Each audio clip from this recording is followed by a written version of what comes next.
Yosh, bienvenue sur Manga Corp. Aujourd'hui, on parle de Grand Blue. Vous connaissez sans doute ce titre qui a fait beaucoup parler de lui sur Twitter, sur internet. Beaucoup de gens l'attendaient et Meian l'a fait. Voilà, ils l'ont sorti. Et ça, c'est vraiment cool parce que c'est un titre que j'attendais pas forcément finalement. Que j'attendais pas forcément parce que j'avais eu quelques échos, j'avais lu 1 ou 2 chapitres. Mais bon, je me suis dit, bon, voilà, c'est sympathique, c'est une série comique. Et donc je l'ai entre les mains. J'ai les 2 premiers tomes entre les mains qui m'arrivent de chez Meian, donc merci à vous. Et finalement, c'est vrai qu'on s'y prend en fait à cette connerie. Et si je dis à cette connerie, c'est que vraiment, il se passe des choses, n'importe quoi. Il se passe n'importe quoi. Alors Grand Blue, ça parle de Iori, qui est un jeune étudiant à l'université, qui emménage chez son oncle. Et son oncle est propriétaire d'une boutique de plongée en bord de mer. D'ailleurs, cette boutique s'appelle évidemment le Grand Blue. Alors lui, il était content de mener cette nouvelle aventure, une aventure dont il n'avait pas envie de s'écarter du droit chemin. Voilà, il avait envie d'être un étudiant lambda, se faire des potes, profiter de sa jeunesse. Bon, le souci, c'est qu'il va être embarqué par le club de plongée. Et il n'a pas trop le choix finalement parce que il habite dans la boutique de plongée. Mais alors là, on peut se demander quel est le problème, parce que le club de plongée, il n'y en a pas partout, au contraire, c'est une super opportunité. Mais le souci, c'est que les gars qui gèrent le club de plongée sont un petit peu... ils profitent de leur jeunesse, quoi. Mais un peu trop. Alors oui, ça picole, beaucoup. Mais ça termine aussi tout le temps à poil. Me demandez pas pourquoi, c'est comme ça. Au club de plongée, quand tu picoles, tu termines à poil. Et attention les gars, je vous vois venir, il n'y a pas de meuf qui se dénude. Du moins partiellement.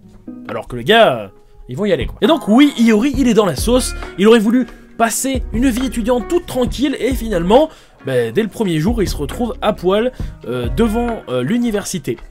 Complètement torché, ou du moins une bonne gueule de bois. Mais ne vous inquiétez pas, il se passe aussi des choses sérieuses dans ce titre. Parce que oui, Iori, il est dans un club de plongée. Le souci, c'est qu'il a peur de l'eau, plutôt qu'il ne sait pas nager. Donc ce petit fil rouge va au fur et à mesure nous faire découvrir ce qu'est la plongée, et je trouve qu'il le fait très bien. Beaucoup d'humour dans ce titre, et ça fonctionne, mais c'est très subjectif, bien évidemment, l'humour. Mais il y a quand même un bon 30%, 40% d'explications sur ce qu'est la plongée, et surtout, les océans, c'est magnifique. Donc pour le retranscrire en dessin, c'est compliqué, et là, ça marche très bien. Non, parce que des superbes planches, vous allez en avoir dans ce titre.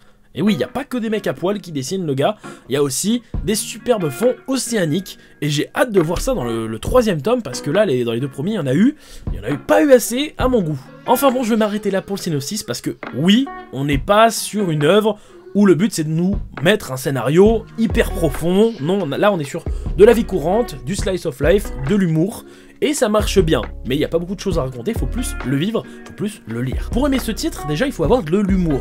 Alors, on est sur un humour vraiment déjanté, mais bien construit. Alors bien sûr, ça ne peut pas plaire à tout le monde, mais même si ça vous fait juste souffler du nez, ça se lit vraiment très rapidement, il se passe n'importe quoi. Par exemple, cette blague autour du Théo Long, qui est dans tout ce premier tome 1, j'ai trouvé ça vraiment hilarant, et en plus ça revient dans le tome 2, enfin voilà, ça se termine d'ailleurs dans le tome 2, vraiment j'ai beaucoup aimé, il y a des... voilà, c'est bien maîtrisé, il y a un bon humour, et en plus de ça, on a des personnages vraiment hauts en couleur, et on va en parler. Alors pour ce qui est du héros Iori, j'ai pas grand chose à dire, voilà, il est sympathique, il est assez, je dirais pas attachant, mais voilà, il est drôle. C'est le gars un petit peu lambda qui est là pour faire de l'humour, ou plutôt pour se prendre les blagues dans la gueule.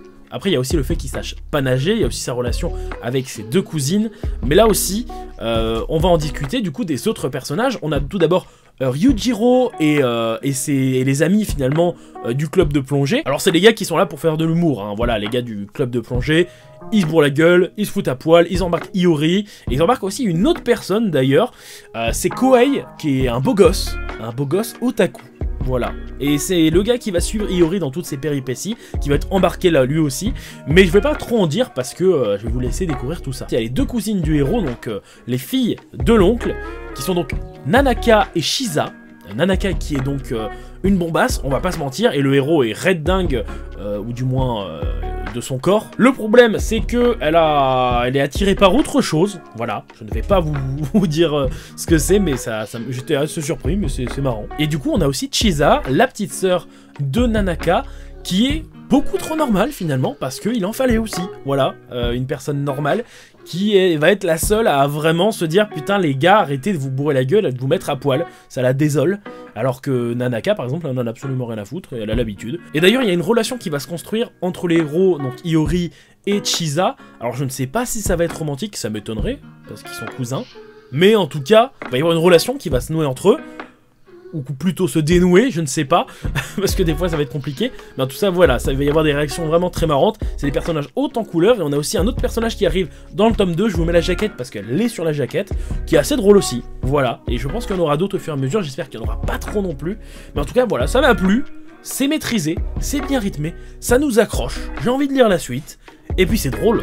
C'est très drôle. Enfin voilà, je pense que j'ai tout dit, n'hésitez pas à me dire ce que vous en avez pensé de ce titre, et aussi pour vous les connaisseurs, vous qui l'attendiez depuis des années ce titre, qu'est-ce que vous en pensez finalement? Pourquoi vous l'attendiez autant? Je suis intéressé. Sur ce, moi je vous dis à bientôt sur Manga Corp. Yosh!